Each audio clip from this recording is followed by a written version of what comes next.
Holdmann. She is the director of the Alaska Center for Energy and Power. She actually was the originator of Alaska Center Energy and Power and has been with it for a number of years and doing great things up at the university. So Gwen, we're glad to have you with us today, and the floor is yours. Thank you, Jim, and thank you, Jomo, for inviting me. It's a real great opportunity to give you guys a little bit of an update on what we're doing. I have some slides to share, if I can figure out how to do that, actually. Hang on here. There we go. Okay. Let me just rearrange my desktop here. Okay. So I think that I was kind of looking at the participant list, and I feel that at least most of the names I'm pretty familiar with and have a fairly good idea of kind of a little bit of the background of the Alaska Center for Energy and Power, but I'll just kind of reiterate sort of the goal around which we were founded was really around leveraging expertise at the university to solve sort of real world challenges in Alaska in the energy space. And so that was really sort of the premise upon which we were based, is really to have these partnerships with our communities and our industries and businesses in the state of Alaska to kind of address the energy needs and the energy challenges that we face here in Alaska, that in many cases is a little bit different than what you might see in other parts of the country. And so that's really been what we were founded around, sort of the general idea that we had when the program was founded about 12 years ago. It's grown quite a bit since then. We now have almost pretty close to 50 researchers that affiliate with the Alaska Center for Energy and Power, including 7 in Anchorage. We have 1 in Juneau now. We have 1 in Seattle. And then obviously the bulk of our year. This is like the last day of the university fiscal year, the state fiscal year. And so we're slated to have a little bit over $7 million in research expenditures, most of which a large portion of those dollars are being spent in Fairbanks in some way, shape, or form. So mostly kind of local expenditures.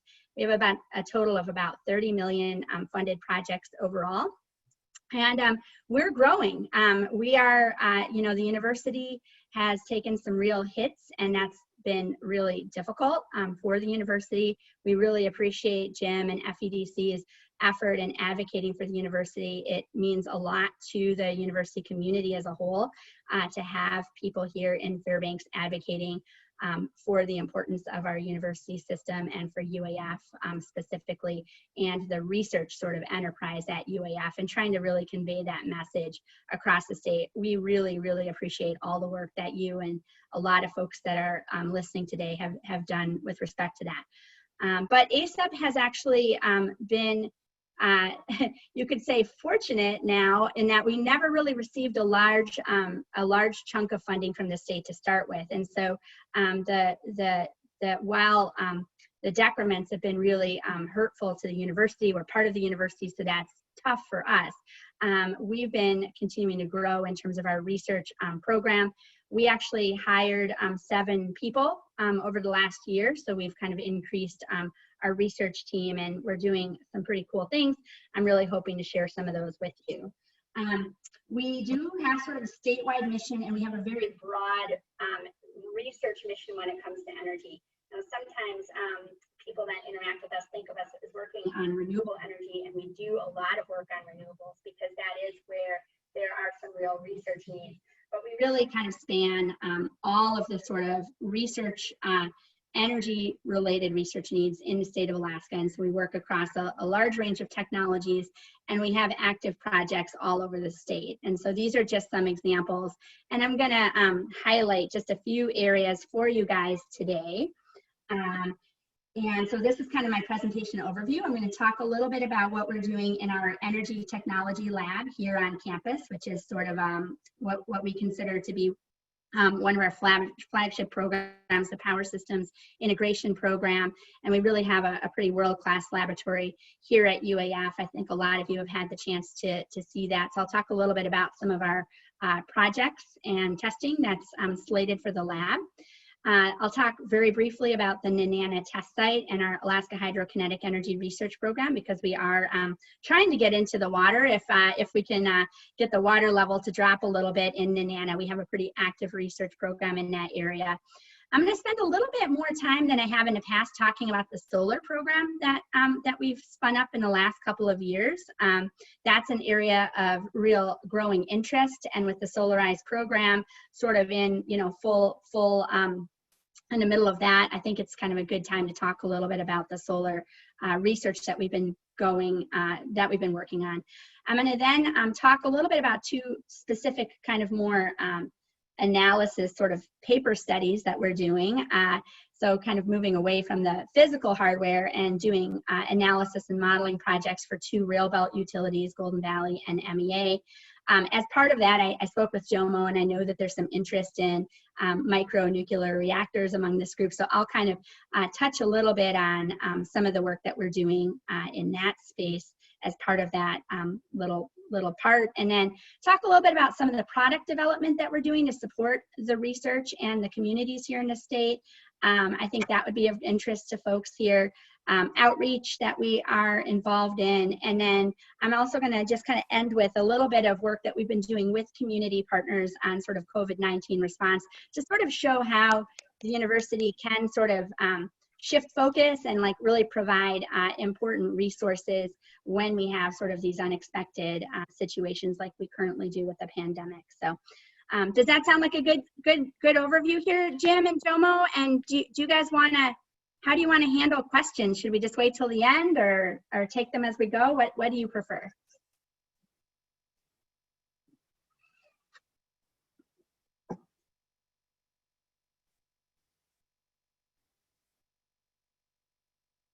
Maybe I'm all by myself. Can you guys hear me? We can. Okay, good. I just want to make sure. Okay, well, I'm just going to go ahead and launch. Sorry about that. I had muted myself to keep you clear. Yeah, Jim just said, how about we take questions at the end of each section if anyone has any? That sounds great. That sounds like a really good plan. We'll go ahead and do that. Okay. So the Energy Technology Facility, this is part of the UAF campus. It's essentially a small microgrid that would serve sort of like a mid-size Alaska village. So it's a discrete power system with its own generation, storage, its own loads that sort of emulate the way users would draw electricity from the grid. And we're able to test all kinds of equipment in this facility and strategies for integrating renewables, control paradigms, things like that in this facility, with the goal of making sure that whatever sort of challenges are going to occur happen in the lab and not in the field. And the reason why this has been a really important facility for Alaska is that a lot of equipment just isn't really designed for the way Alaskans use it. That includes both sort of our harsh climate, our cold temperatures, and also really the way that we rely on these sort of microgrid systems in especially our remote communities to provide power 24/7, where in most places they're more of considered to be backup power or emergency power generation on site. We're using them in a slightly different way than most places do, and not all equipment is really designed to sort of support that sort of paradigm, especially because a lot of times it can be sort of messy, dirty, not sort of clean, normal power as you might get from a larger grid. And so equipment sometimes struggles to adapt to that, and you can see sort of failures that you might not see on a larger grid. And so we want to make sure that equipment is really appropriate for the Alaska environment before we get it out there in the field and then have really expensive failures there. And we're working outside of Alaska too. This is an example we did. I've talked about this project before, where we tested a flywheel system, did integration packaging for that, selected an inverter, and then that was deployed at Raglan Mine in northern Quebec. And a mine operation, as many of you are well aware, there's really you do not want to have any kind of failure to the power system there. So it was really important that it was robust and would work all the time. And so they have really had very good success with that system after the work that we did at ACEP. So that's just an example. So we have 3 projects on the schedule for this summer and this fall. A lot of things have been sort of slid a little bit in terms of timelines just because of the pandemic. We are trying to wrap up one of our latest additions to the lab, which is a fault emulator that can essentially emulate faults in the system, so interruptions like an unexpected break in service at full power levels. And so this is an example of something that utilities are interested in, seeing how equipment responds when you have an unexpected event like that, to make sure it can kind of come back online and that there's not any damage done to the electronics or something like that. So we just added this as a capability. It's a pretty unique capability that most labs like ours don't have, but we thought was pretty important for the Alaska environment. So we're kind of continuing to work on testing related to that. We're installing a lithium-ion battery system that will become a permanent part of our lab. It's a 0.5 megawatt battery system, and it replaces an older lead-acid, valve-regulated lead-acid battery system that's been in the lab. And so we can use that to sort of emulate any sort of storage component related to the testing that we do. And then the project I'll spend a little bit more time talking about here is a grid bridging system, which is essentially a small storage element that we're working with the Alaska Village Electric Cooperative on, with the goal of installing that in the community of St. Mary's. So I'll talk a little bit more about that one specifically. So this is the community of St. Mary's is on the Yukon River, and it is grid tied with the nearby community of Mountain Village. And so there's, about between the 2 communities, about maybe 1,400 residents or so. They have, obviously fairly expensive diesel fuel, like many of our communities do. And so there's this 20-mile intertie that was actually constructed last year. AVEC has been investing in wind energy systems all across the state, and St. Mary's is one. They've been moving toward larger turbines just for better economies of scale and some better performance. And so they actually installed a 900 kilowatt turbine in St. Mary's. It's an EWT wind turbine. It's a European manufacturer. And the issue is that it's really overproducing at times compared to what the overall load is. So this graph is actually prior to when the intertie was completed, but you can kind of see here, this is the available wind power here up to that 900 kilowatt threshold for output. And they're having to curtail that system, so they're actually shedding that wind. This is actually what it's producing. So rather than lose that wind power, they want to basically install a small grid bridging system, which would be a small amount of storage that would allow them to turn off the diesel generators, use that system to provide grid, to form the grid and provide grid power for the community, but then also have just enough storage so that if the wind drops off, they have time to quickly start up a diesel generator. And so doing that is a way that they can save a significant amount of fuel. So they've selected a lithium titanate system. We've been working with Sandia National Lab on doing a lot of the modeling on this and technology selection, but this is sort of what we ultimately settled on. There was a lot of discussion about actually using ultracapacitors as a possible option, but they're very expensive, and so this wound up being a little bit more economic. This is going to be a 1 megawatt recommended size based on a sizing tool that we developed called MyGrids. This is actually an ACEP software tool that we've been using for communities in Alaska to right size energy storage for Alaska applications. And that's available publicly online on GitHub. But basically what we're looking at isn't necessarily the maximum utilization of wind power, but we're really looking at trying to make these systems as economic as we possibly can. So it's really not just maximizing the renewables, it's really maximizing the economics of the system. And that's been a really big part of our focus. For ACEP in general, we're not just looking at the technology, but we're actually really looking at how the technology interacts with the people and how it fits into the economics of kind of the overall situation where we're trying to deploy that system in, because that's a really important part for Alaska. This particular system, the idea would be that it would be containerized, plug and play, easy to ship, and so it could be deployed to many of these communities that currently have wind energy but aren't necessarily able to maximize utilization of that wind energy at all times just based on the differences in load. And so we're really hoping that this is sort of a next step in getting to higher contribution wind and more economic use of our wind diesel systems in the state of Alaska in ways that are sort of just plug and play, kind of not, you don't need to make a unique design for every single system, which has been sort of a part of the challenge up until now in terms of the economics.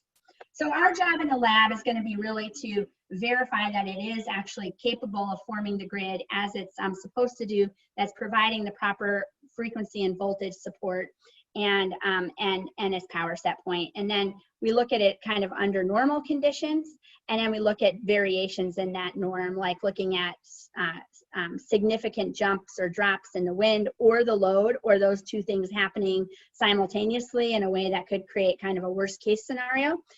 Things like if you lose a generator or there's a phase imbalance, if there's a fault in the system, like I mentioned previously, we have this fault emulator, so we can do that sort of testing too. So that's sort of our job, to test that in the lab before we send it out to St. Mary's in the field. And once it's there, we're going to know that it's going to work around the sort of constraints and the expectations that they have for how it's going to be operated there. And I think that that's like the main part of that presentation. So I guess I'll pause for a moment and see if anyone has any questions there. Thank you. Actually, if I may start off with the questions, this is Jomo. Sure. May I ask after the flywheel? Yes. I always thought that was an interesting concept. It's a very old concept, but for storing extra energies and delivering it on in a kind of a base load format.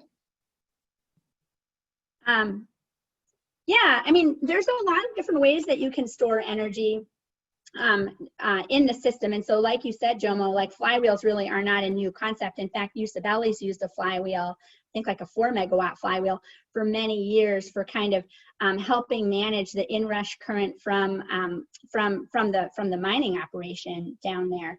And so flywheels are not necessarily a new technology per se. However, these like next generation sort of flywheels are pretty different. So basically what you're doing here is you're taking sort of a kinetic energy storage device. So you're storing energy in the rotation of, you know, some sort of mass, and instead of electrical or chemical storage as you would do in a battery. So it's sort of just a different way of storing and then converting energy from one form to another, from electrical to rotational or kinetic energy, and then back to electrical energy. And so there's some really good advantages to a flywheel, and that's, for example, why they're using it at UCBelly, is that you can very quickly inject power into the system much more quickly with something like a flywheel than you can with a battery that, you know, does require a sort of a chemical reaction. And so there's some real advantages to flywheels. Kodiak has done a really interesting thing where they have both a battery and a flywheel system. And so these flywheels sit in kind of in front on the grid in front of the battery system and protect it from like a lot of short-term charge discharge cycles. But it was primarily installed to manage large demand from an electric crane that they have in the harbor.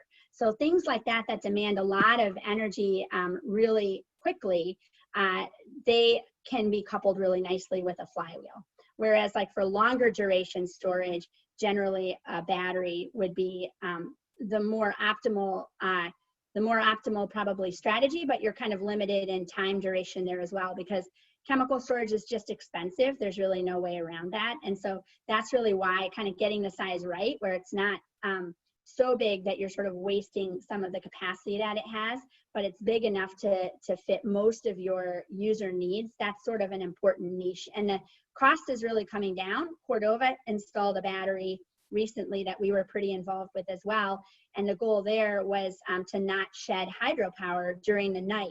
So they could kind of shift their load from night to day a little bit and avoid turning on the diesels in the summer when the fish processors were at maximum capacity and they didn't have enough hydro to meet all of that demand. So that's sort of like incremental little boost that you can get to the grid is something that is generally more economic than over longer durations. So sorry, that was kind of a long-winded answer. Oh, that was great. May I ask one more, Jim? He said, yes, it's my birthday. So regarding the economics, so the economics of a flywheel versus, say, a lithium-ion battery. Oh, you know, that's a really difficult question to just answer quickly like that again.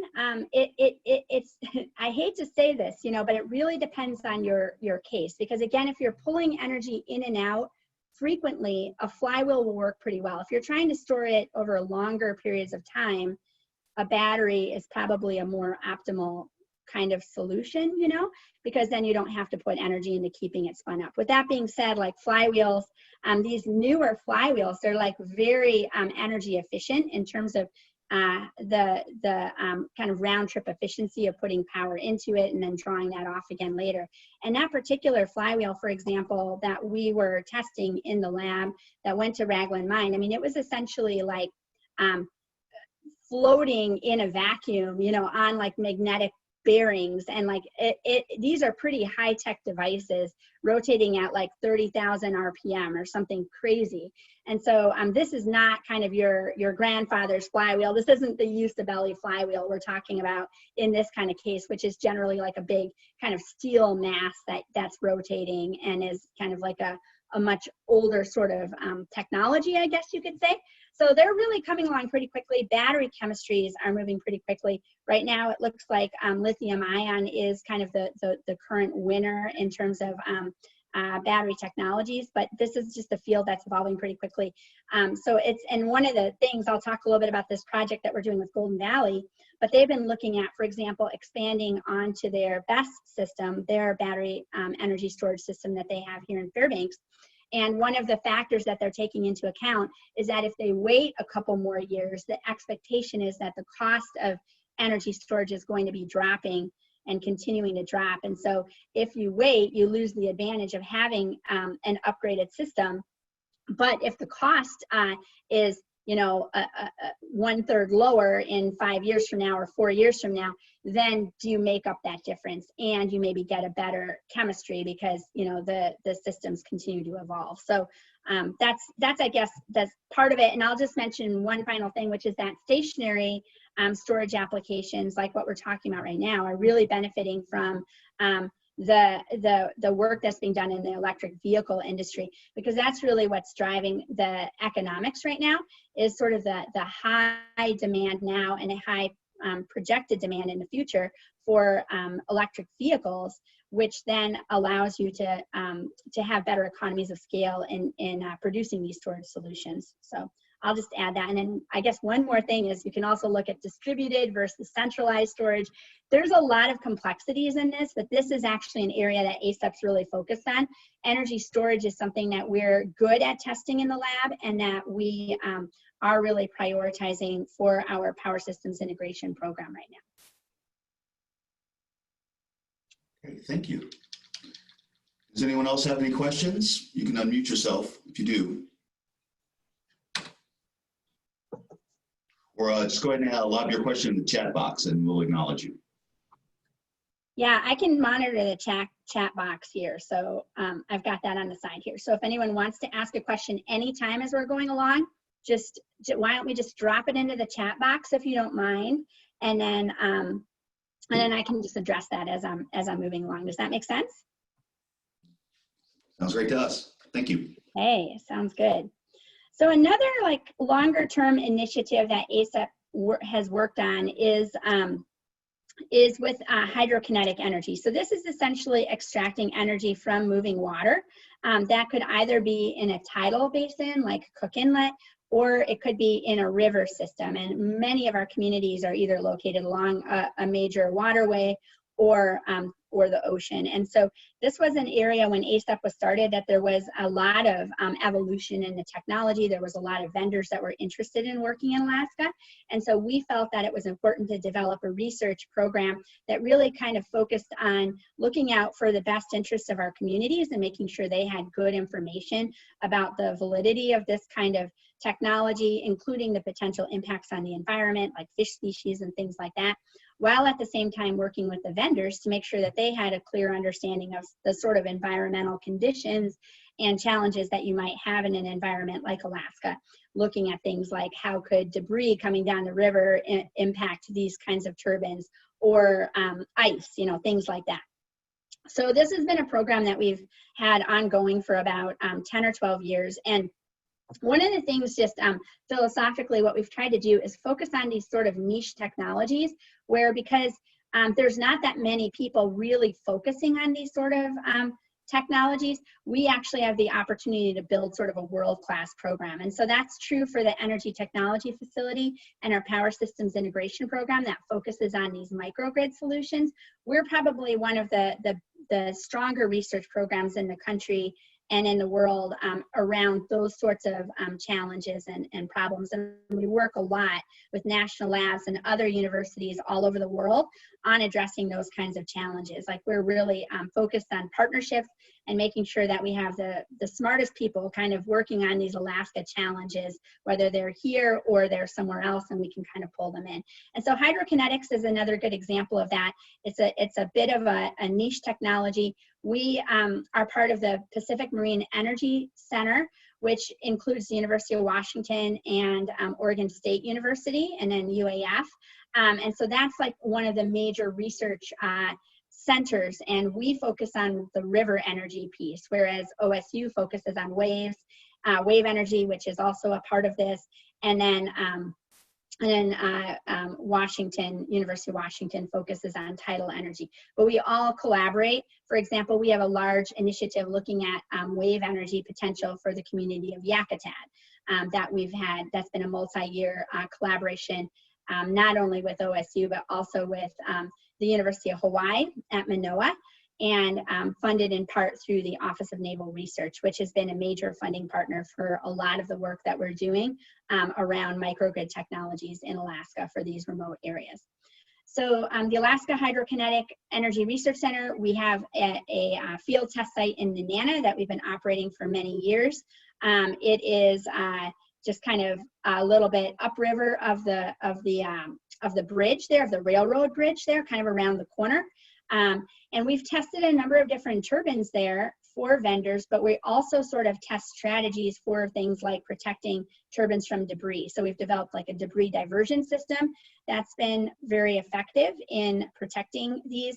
And we work really closely with the College of Fisheries and Ocean Science on looking at impacts to fish, not only the adult fish that, like salmon, that are migrating upstream, but also the small smolt as they're being kind of flushed out down the river. You know, if they're going through the turbine, what kind of challenges or damage could be done to those guys. So just trying to understand that a little bit better. So this has been a major, like I said, research focus of ours. This week, we're going to be testing a turbine that we're pretty excited about. It's a company called Renergy with a product called the Water Horse. So we're going to be doing at least a week of testing on that. And then we're also going to be testing, doing some testing on a smaller 5 kilowatt new energy turbine, and just doing some additional work around that. So anyway, so that's kind of the work that we're doing there this summer. I'm not actually going to pause here because this isn't, this is just kind of a really short discussion about hydrokinetics. Maybe at the end of the summer when we have a little bit more information, I'd be happy to come back and talk about this and maybe a couple other specific topics that are of interest to this group. So let's see here. So I want to just go on to solar energy.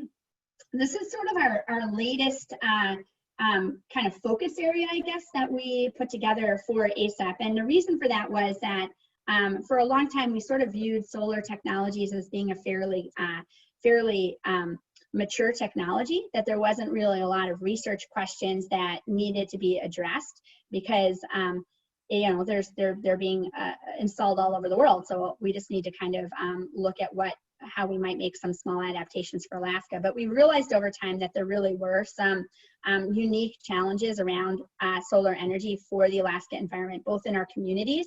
So like integrating solar into small grids, because this is such a kind of user-friendly technology, you know, people wanted to start installing solar panels in small communities, and that has a lot of impact on the utility and the grid, and we want to make sure people have good information so that they understand what all of those impacts are.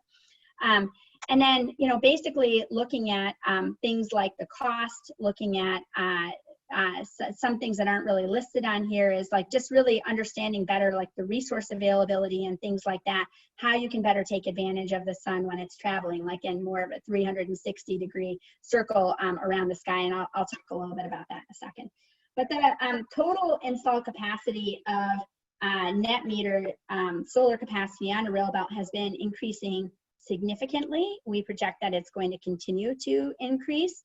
And so this is something that that is going to be, if not a major part of our overall mix, it's certainly a growing and important part that does exhibit significant variability, not just from season to season, but sometimes from moment to moment.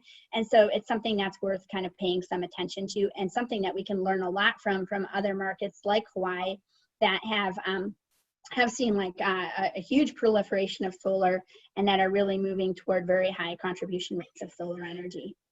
So if anyone's interested, we recently updated this solar design manual for Alaska. This is something we worked pretty hard on, working with Cooperative Extension. And so this is something that's available on our ACEP website if anyone has any trouble finding it, but I think if you Googled it, you would be able to do so. We really don't have very many of these printed out. It's primarily an online edition, although you can print it yourself, but we've been trying to move away from over printing things. So one of the things that we've been doing with Sandia National Lab in cooperation with a couple of other universities, especially in Michigan, is looking at snow shedding studies. This is kind of interesting for the spring season.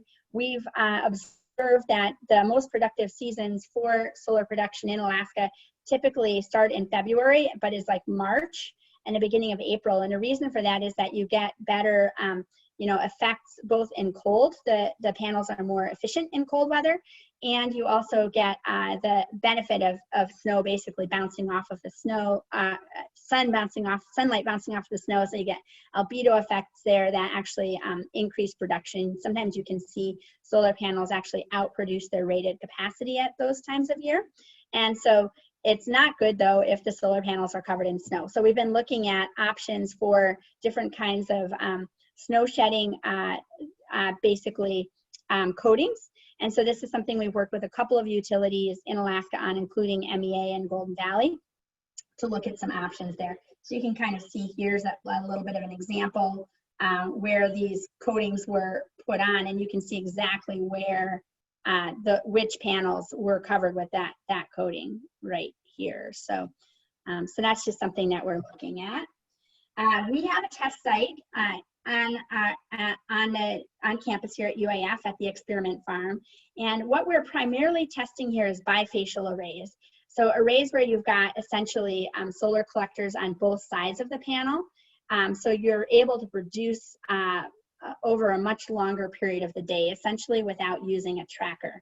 And so these are stationary panels, but again, they are situated, they're at different angles, and they all have like these bifacial, they're both bifacial, so they have the solar production capacity on both sides, different manufacturers, just kind of looking at what makes sense there in our environment here. So that's one of our projects that we're doing with Golden Valley. So I guess I'll stop there for a second because I'm going to move into talking about a couple of studies, more paper studies that we've been involved in.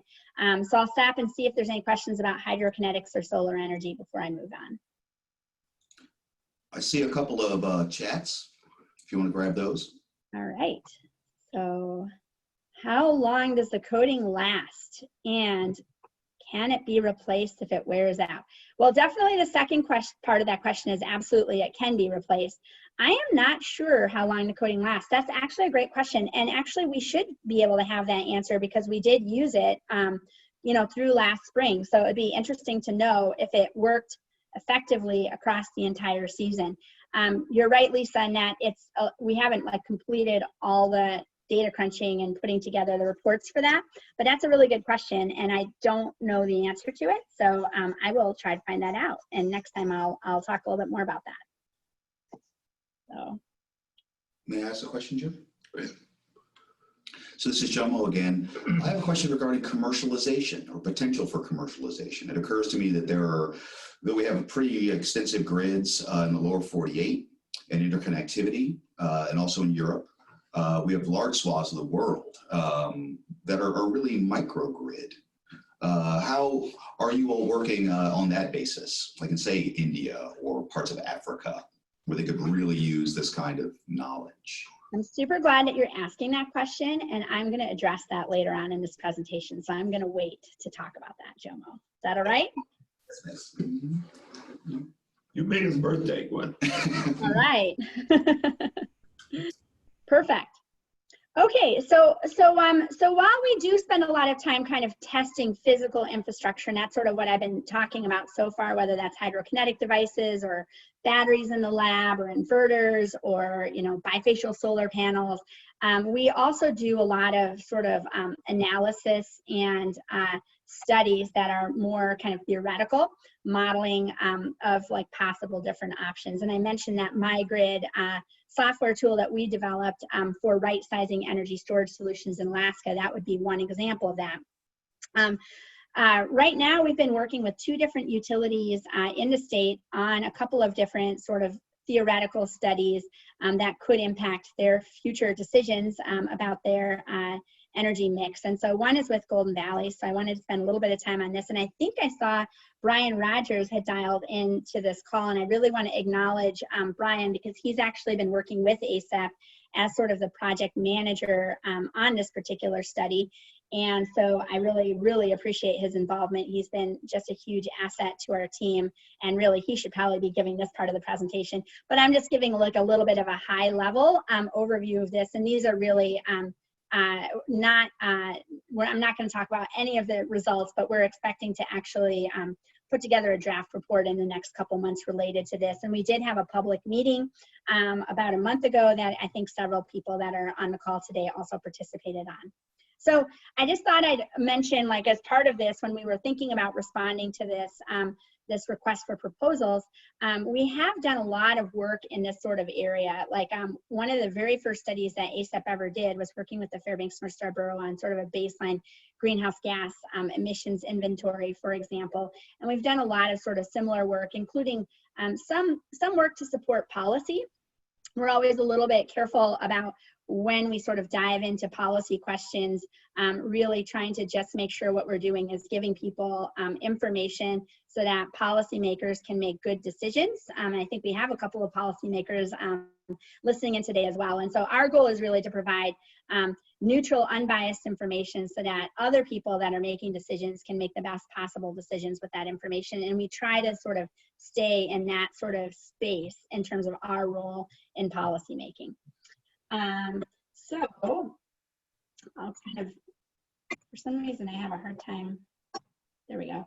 Okay, so this was this project was sort of predicated on a GVEA board goal to reduce CO2 emissions by 26% by 2030, based on compared to 2012 as a base year. And so that was sort of their goal. They were interested in different strategies on how to do this. And so these are just a couple of slides that we actually put together just right at the beginning. So they're not at all representative of like what our recommendations are going to be. So I just want to be clear about that. So don't read anything from these. But you know, there could be things like changing the existing mix. Like this is the Eva Creek wind farm, one of the turbines up there. So, you know, could you add wind power or something like that? There was interest from the community in like looking at potential for enhanced geothermal or tapping deep heat from the earth and whether there might be some potential there locally. Solar energy we just talked about. This is a small biomass combined heat and power system that was at one point slated to be installed at the Big Dipper Ice Arena. And at the time, there's also some discussion about generation from the landfill in Anchorage and whether that might be something that could be sent north to us. And then this small scale modular nuclear power, I'm going to talk a little bit just more briefly about that in a minute here because I know there's some interest in that. But basically looking at an inventory of options that includes both their existing generation and potentially new generation sources. So I guess, yeah, these are, I'm going to switch to this one here. And then the other piece is like looking at end user technology. So what can we be doing from the end user side, whether that's like, for example, encouraging or enabling people to install technologies through systems like the Rural Energy Savings Program, you know, where Golden Valley could provide on-bill financing for different kinds of technology solutions, whether that might be distributed storage or air source heat pumps, things like that. You know, so how do these sorts of things potentially fit into a broader goal from Golden Valley of reducing its overall CO2 and greenhouse gas footprint here in the interior? So that was sort of the goal of that program. Like I said, we're planning to have a presentation report completed for the August Golden Valley board meeting. And so that's definitely something that we would be happy to present on at a future meeting as well. I'm going to go back to the microreactor technology slide because this has been something of interest for quite some time. In about 2009 or 2010, the Alaska legislature asked us to do an assessment of the possibility of incorporating small modular nuclear power in Alaska's energy mix, kind of writ large, like whether that would be for communities or on the Railbelt. And so, you know, we did a fairly extensive study. This is also available on the ACEP website if you're interested. It's well over 100 pages though, so you might not want to print this one out. But it basically looked at the available technologies at that time and then looked at like potential challenges or, you know, what the current regulatory environment was, both in terms of the technology itself and then looking at environmental, you know, regulation and those kinds of issues. And so this report was completed. But since then, this is another example of where the technology has evolved considerably since this report was completed. And so the legislature is actually asking us right now to update this study. And so we're in the process of working with Idaho National Lab and Pacific Northwest National Lab to look at how we might best move forward with updating this particular study and starting to incorporate not just microreactors, which are generally, you know, above 10 megawatts, but also looking at sort of the evolving landscape of kind of mini reactor technology, which would be below 10 megawatts, and that there's been quite a lot of work done in that area for remote deployments.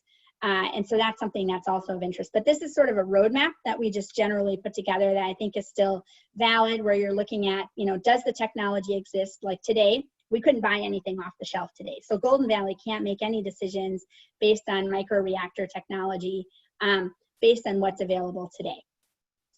Is it safe? You know, that's a pretty big deal for us here in Alaska. Is it cost effective? And how does it work in terms of the long-term environmental considerations of it, including handling of any waste and disposal and things like that. So those are the sorts of things that we were taking a look at, with the idea of like potentially seeing a pilot project after like 2030 or something like that. Which is outside of the scope of the Golden Valley project again. And I still think that, you know, this is something that there's a good chance that there's a lot of interest in Alaska and from elsewhere about potentially deploying these kinds of systems in Alaska. So we're going to continue to track this technology. Jomo, you and I talked about if there is like really specific interest in this, I'd be happy to give like a more specific talk about this at a future date. Yeah, so the second project that we're doing for a Railbelt utility is with Matanuska Electric Association, and they have some really interesting challenges with end-of-line reliability for the very northern part, like around Cantwell, the very northern kind of part of their grid. And so they have looked at the idea of adding additional transmission lines to improve that reliability issue, but the loads are so small, the economics don't really pencil out. And so they're really interested in seeing if there would be what they would say be as a non-wire solution, which essentially would be to develop a microgrid in this area so that the businesses, if there is an outage, can continue to have power, especially for critical loads during that broader outage period. And it can kind of support that part of the grid over some defined duration of time. And so a major partner for this project is probably going to be Mount McKinley Princess Wilderness Lodge. They're interested in the idea of having a large solar array on their site, and also potentially hosting a fast charging station for electric vehicles, which would make it a lot more possible to sort of travel between Fairbanks and Anchorage using EVs in the future. So that could be kind of a critical part of the infrastructure. So this Stevens substation, which is again like kind of a little bit north of Cantwell, is sort of the epicenter for where this microgrid design project would be developed. It would likely include a storage solution with some sort of a distributed energy resource like solar energy with islanded capability. So basically the ability to disconnect from the grid if there's no grid available, and just provide power locally. So the outage duration was that they've identified as like 4 hours. So again, we're looking at the economics of this, right? Like ideally you'd say, oh, we want to be able to provide power for 24 hours. But really their main goal when they said what they really need is they need to be able to get through the next food service. And then they can kind of figure out something from there. But that 4-hour window is sort of what the lodge sort of said was their optimal like baseline need if in the case of an outage. And that also gives, you know, MEA enough time to respond, at least if it's not a really significant outage, because that's part of the problem is that they're dispatching people from, you know, Palmer, Wasilla area. So there's definitely a drive time to just go and address sort of these issues. So again, I mentioned before, so this could be a really ideal location for an EV charging station to enable kind of travel north to tourism or other destinations in that area. And so that's something that, that there's interest in. And I just kind of want to reiterate the fact that really, you know, I keep using the word microgrids. We often think about a microgrid, sort of this defined electrical area, as being associated with our rural villages, but really our Railbelt grid is really just a series of microgrids in and of itself that have just been interconnected by transmission lines over time, but that really grew up as individual microgrids, and that's really why we have so many utilities that serve this Railbelt too. So. And then if you look here, top 10 states for microgrid capacity. So this kind of goes, this leads into what Jomo was saying earlier. How can we actually export some of this expertise that we've developed in this area? This is a study that we did with Navigant Research, which has actually been renamed. I forgot what their new name is now. They were bought out by a larger research company. But we did one looking at microgrid capacity in Alaska and the Arctic. When you look at the other states, Alaska has 51% of the microgrid capacity. And this is not the number of microgrids, this is actually the installed capacity on those microgrids once you start considering and including the Railbelt on that. Because Golden Valley, our grid is a large microgrid, a regional microgrid that can operate independently of any connection to Anchorage. So we have to kind of consider things that way. So anyway, so let's see, from Greyer, can you please talk about how you see ACEP working with upcoming, with the electric reliability operator and integrated resource plan? So that's a really great question. So this is something that ACEP's been talking about a lot.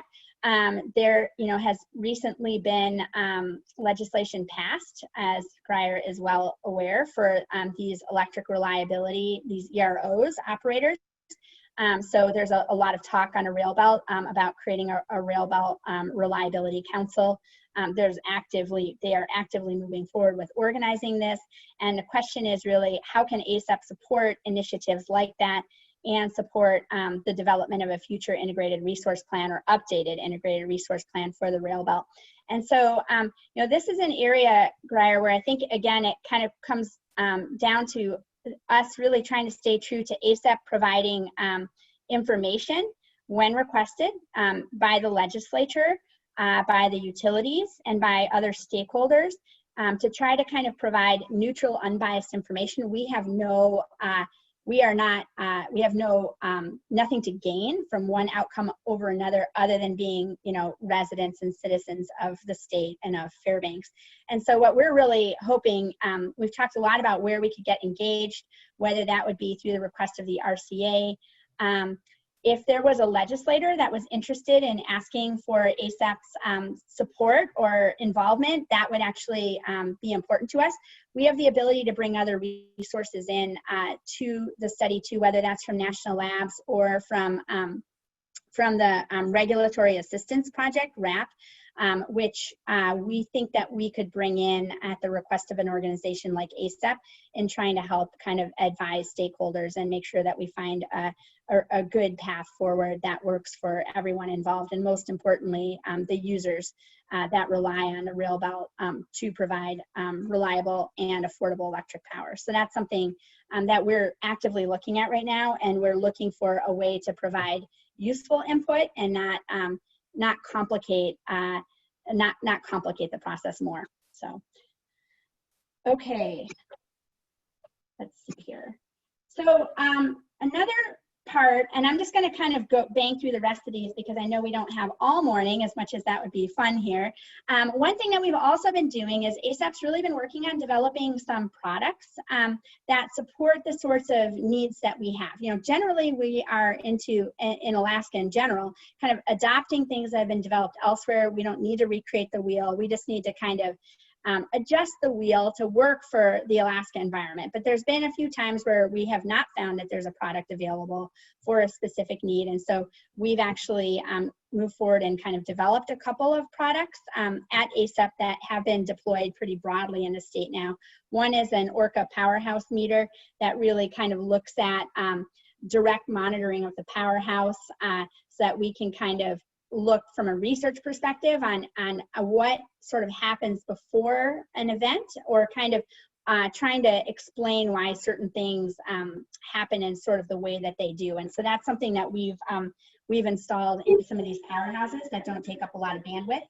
And then the PUMA and the pump monitoring apparatus is something I've talked about before, which is basically looking at fuel consumption for like essentially a Toyo stove or something like that. We don't have a lot of good heat data in Alaska. And then although I've been spending a lot of time talking about electric power today, we're really interested in the heating side of things too, because people generally use more energy and often pay more for heating than they do for electric power. So that's a really important thing for us. So we've got 50 or 60 of these meters installed around Fairbanks. We've got some in Tanana and some in Kotzebue. So we're really trying to understand that piece of it, and then look at things like, for example, how would an air source heat pump potentially work in a cold climate like Alaska. This is a perfect example of where some people are sure that they are super effective and work really well and result in a lot of fuel savings, and some people are pretty skeptical about their performance. And so we're trying to like just collect information so that we're all on the same page with the data that we're talking about. And then we can start to make some good decisions about what technologies make sense in a cold climate like Alaska that can actually reduce heating consumption, heating oil consumption.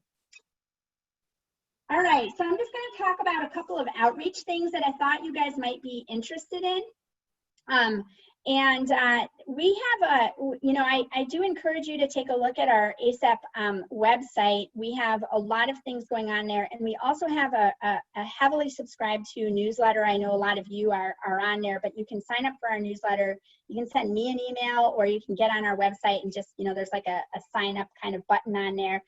But it tells you on a weekly basis what's going on at ACEP, and it has a pretty extensive readership. I think we have like 1,600 people with a 30% open rate. So that's something that's available. We've in the last year really made an effort to spin up what we are calling sort of a storytelling initiative. So we're trying to get information and stories out about what's happening in Alaska in the energy space to a broader audience, and doing that through sort of not, traditional reports and boring things like that, but really through videography. And so we have a YouTube channel with a wide range of really amazing videos on it. Amanda Bird is the lead storyteller for ACEP. That's actually her title.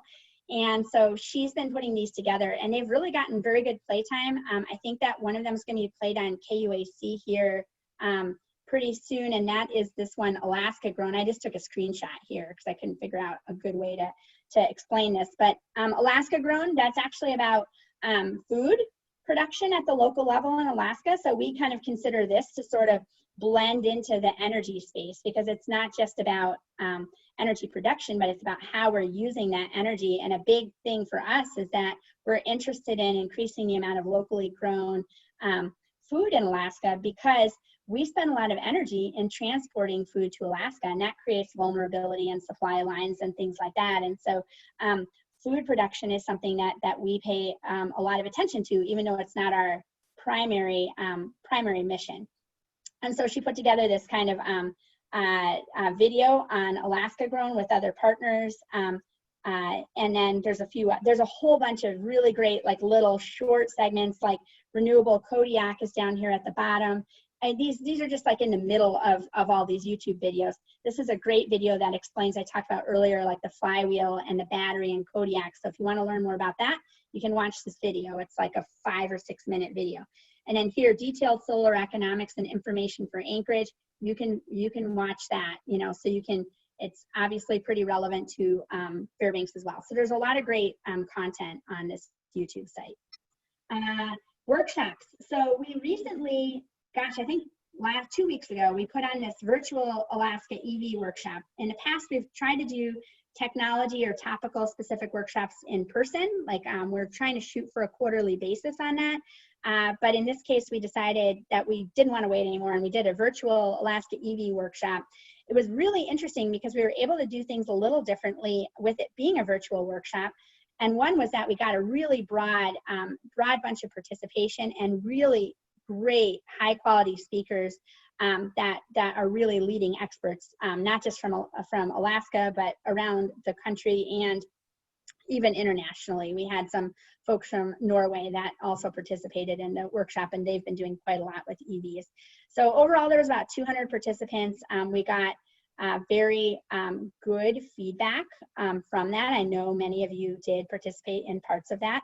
So these are the kinds of things, again, that we're trying to do, is not just do research, but really get that information out and kind of have these sorts of conversations so we can come away with a more common understanding of what works and doesn't work and what makes sense here in Alaska. I'll just kind of mention too our summer internship program. This is another way that we're also trying to provide opportunities for our students and also work with our utility stakeholders in Alaska. We have a really close relationship with the utilities in Alaska, and one of their real challenges is finding people that are highly qualified, that understand the Alaska context, and that want to stay in Alaska and work in this industry. And they've really had challenges over time with like recruiting and retaining talent.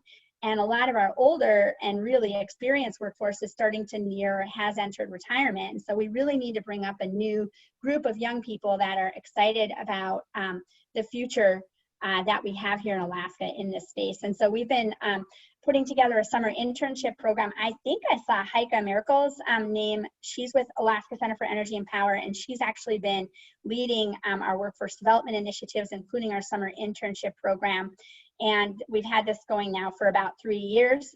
It includes really intensive sort of initial training for what are mostly young engineering students from Alaska to really understand the utility industry in Alaska. So we have like a boot camp that we work with Arizona State University on, ASU, holding. It's like a week-long intensive. And we also have sort of during the year, sort of like regular seminars that are scheduled. And so then these students are partnered with utilities around Alaska, like working on mutually agreed upon problems or challenges. This is funded also through the Office of Naval Research, and we're pretty excited about partnering young people with our utilities in Alaska. This year it's been particularly challenging because it's essentially become a virtual internship. Most people are not physically placed with their utilities, and so it's been a little bit of an extra lift for Heike and others, but that's something that we think is pretty important, and sort of bridging that education mission and the research mission of the university with service in the state. So ARENA is another example of how we're trying to get information out to people that are in a position to actually move projects forward. A lot of times you can have situations where people are sort of replicating the same mistakes that have been made other places. And so what we're really trying to do is pull together people from all across the Arctic region and get them the information, not experts, but like people that are living in communities that are excited about developing projects in their communities, and really make sure that they have the right information and that they're connected with a network of mentors and other similar people across the Arctic so that they can make good decisions about their projects based kind of in and grounded in knowledge and understanding of what's been done elsewhere. And so this is an important project to us, program. We have a new class, I guess, that was just recently selected of 16 participants from all over the Arctic, including Greenland and Russia, and the program's been delayed because of the pandemic, so we're actually pushing it out into 2021. But the participants are already kind of being aligned with mentors, and we're starting to kind of figure out what projects they're interested in working on, because our goal is really to accelerate development of energy-related projects that can increase sustainability of our communities around the Arctic. So this is kind of JOMO right at the end here. I'm going to just jump into this last little slide here. You asked about what we're doing to kind of connect Alaskan expertise outside of the state and internationally. And so this is an initiative that I will also credit Brian Rogers on, because he's been incredibly involved with this. The Alaska Microgrid Group is a nonprofit that we've formed in partnership with Alaska utilities primarily to export Alaskan expertise. And so the goal here, and Brian is the current chair of the board for the Alaska Microgrid Group, so we really appreciate the work that he's done on that, is really to kind of pool the talent and expertise that we have here in Alaska and work on projects in other markets, and really support the development of projects in other markets in ways that sort of benefit from the expertise that we've gained, the mistakes we've made, the lessons that we've learned here in Alaska. And so this includes a lot of the really top folks from utilities that have been working in this space as individuals. And so we've kind of, like, for example, Kodiak with Darren Scott, and Cordova with Clay Copeland, and AVEC with Mira Kohler, and Bill Thompson. So, you know, these are the people that I've sort of mentioned throughout this presentation as really doing forward-facing sorts of things here in Alaska. So how can we then get them involved in projects elsewhere in a way that actually results in flow of some resources back to Alaska? How can we, for example, also be making sure that we're sort of backfilling their time, because nobody has extra time in Alaska in this industry. So providing interns to utilities, getting young talent in there, and providing cash flow frees up time and resources from those utilities to be working in other places. They continue to learn and benefit from learning about things that are happening elsewhere. So we're pretty kind of excited about this sort of being a little bit of a synergistic partnership between the Alaska Microgrid Group, the Alaska utilities that hopefully are providing talent, receiving some funding from it, ACEP, which is you know, potentially benefiting from product ideas, like we're getting ideas for where we might be able to continue to work and focus our research areas. We're providing student interns to the utilities. And then we've also kind of put together, and this is a sort of a secondary thing, this dynamic microgrid solutions, which is where we might take some of those products for further development in the private sector in ways that we can partner with ACEP, develop products, and then use those to support projects not just in Alaska, but potentially elsewhere. And so those are the sorts of things that we're thinking about right now, and that we're partnering with other Alaskans on kind of putting together, because we think there's some real opportunity there to get Alaskans more involved in a pretty meaningful way. And so we're looking at some pretty specific examples of partnerships on this. We've actually done one project already that was related to looking at developing a cooperative utility for a tribe in northern Saskatchewan, the Peter Ballantine Cree Nation. So that was one example of a project. We had a discussion with the National Renewable Energy Lab about partnering on a USAID project for looking at microgrids in Colombia last week. So there's a lot of these sorts of opportunities that I think are out there, but this is a pretty new initiative. So, and then I know I've been talking too long, so I'll just kind of end. This is my last slide. I just wanted to throw this out because ACEP's been really involved with putting together a UAF COVID-19 response team. And so this is kind of where I just want to make a pitch for the fact that having a strong research university right next door here in Fairbanks is just such a benefit to the community in so many ways, because we've been able to pull together a broader team of researchers that has been willing to like apply their expertise to specific community challenges related to COVID-19. And so we've like reached out to Fairbanks Memorial and other first responders in the borough and really try to understand what their needs are and try to address those, and partnering with small communities to make that happen. And so examples of that are like PAPR hood adapters that let you use one hood or another. We've worked with both the Fairbanks Memorial and the firefighters on this. We've been doing this really extensive testing on looking at the efficacy of different masks. And so that's been something that's actually been kind of a national effort, but was really spearheaded by a computer science professor, Orion Lawler, here at UAF. I don't have like pictures of all of this stuff in here. The one on the right, though, is working with Custom Canvas to develop additional local PAPR hoods, these kind of personal protective equipment. I can't remember what PAPR stands for, but basically these hoods to you know, provide a kind of controlled environment for first responders because there's a real challenges in terms of supply line with providing those. And so those are some examples. Another is that we have a researcher at the Geophysical Institute that's normally working on producing like small, very, very cool sort of custom devices for looking at earthquakes and things like that. And he's like completely switched tracks, and he's been working on kind of a UV sterilization system for masks for first responders and things like that he's developed. So there's been a lot of these really interesting and cool cool responses that have come out from UAF. And I think that I've been really proud of the work that we've been able to accomplish on behalf of the community from researchers that normally have nothing to do with like the health sciences or anything like that, but have found ways that they can kind of apply their expertise in ways that can benefit the community. And so there's some great stories to be told here. So, and that's it. That's all I've got. So sorry I might have gone over on my time a little bit. My apologies for that. No apologies. This was an excellent presentation. Thank you. You're welcome. I'd like to just go ahead and if you have a little bit of extra time, Director Holdmann, just open up the floor to questions. I see Bart LeBon has unmuted himself. Rep. LeBon, if you have a question. Yes, thank you, Joel. And thank you, Gwen, for the presentation. I have several questions, if I may.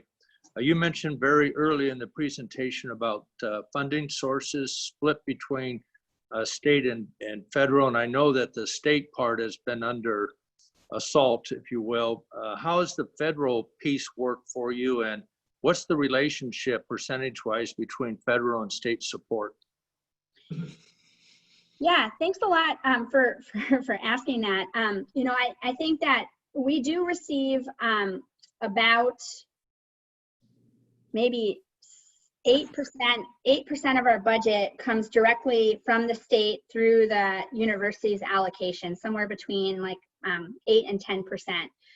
And that part of our budget is probably the most important piece of our budget, bar none, because it not only kind of provides that basic funding for us to just exist and like be able to, you know, have like a very basic level of support staff internally, but it also gives us that little bit of funding to work on, to quickly jump in and work on things like microreactor technology that are of specific interest to the state, but which we don't have any grant funding to do. And so those are the kinds of things that we can respond to quickly when there's like specific research needs or interests that we don't have another source of funding for. So it's absolutely the most important funding that we have, even though it's a relatively small part of our budget. We used to get a lot more money from the state. There used to be a lot of funding flowing through the Alaska Energy Authority for a lot of the work that we did through the Renewable Energy Fund, the Emerging Energy Technology Grant Fund, but with the significant reduction in state funding in these areas, we really have no other state funding right now. other than our base allocation through the university, which I think is a little bit unfortunate. It'd be nice to be able to address some of these issues for the state a little bit more. You know, Greyer was mentioning earlier about like the opportunity to get involved in an integrated resource plan or some of this work with an electric reliability organization. And I fully support like the idea of using our local resources to work on those sorts of things rather than sending dollars outside of the state when you have good capacity here in the state to kind of work on some of those issues. Right now, the vast majority of our funding is coming from the federal government, either through the Department of Defense or from the Department of Energy. Department of Defense has been a major funder, both through the Army and the Navy parts of it. We have done a lot of work with the Air Force in the past as well, and so that's been the largest portion of our funding right now. We also do get private funding. So for example, this work we're doing with Golden Valley and with Matanuska Electric Association, in the big scheme of things, those are tiny amounts of funding compared to our larger federal grants, but we view those as being extremely important because they're addressing local issues. And so even though it might only be $50,000 or $80,000 or $20,000, we're going to take that every bit as seriously as like a $2 or $3 million federal award because it's addressing like a significant local problem. And we're also using a lot of the federal funding that we have access to partner with Alaskans to address their issues. And that's kind of been our primary focus, is we're trying to funnel funding from the federal government to address Alaska specific issues, partnering with utilities and the university. And I think that we've been very successful at that. I would like to actually put together some data on that, but I know that there's been millions of dollars that have come to Alaska because ACEP was able to make those connections between federal funding opportunities and needs here in Alaska. Thank you for that answer. And related to that, if I may, Jomo, how important is it, mission critical importance, that ACEP is based at UAF? Well, I mean, I think that's a difficult question to answer. I mean, there's, you know, I think that in my mind, ACEP strongly benefits from being part of a broader research university. You know, UAF has a lot of talent here, and we tend to draw in talent from a lot of different places across the university. We're not just sort of isolated as a group. You know, we make it our business to know who is doing excellent work across the entire kind of suite of the research enterprise here. And so we benefit from being here at UAF and collaborating with the Geophysical Institute on geothermal energy, or with like the physics department on complex solutions and computer science and stuff like that. So we're working across the whole campus. And I think that here, in my mind, I am here in Fairbanks and I work at the university because we have a strong research university here that does amazing work for the state and really the world in some of these like kind of key areas. And so I believe that it's pretty critical for us to be here. We do have a statewide mission. We do have a large team in Anchorage. We have 7 people in Anchorage that are co-located with ICER, the Institute for Social and Economic Research, which we have a really good synergetic relationship with there as well. But I'm a big believer in having a strong research university here in Fairbanks in the interior.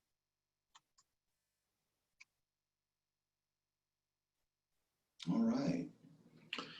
If you have follow-up, Rep. LeBon, I do apologize. I muted you just because there was a bit of background noise.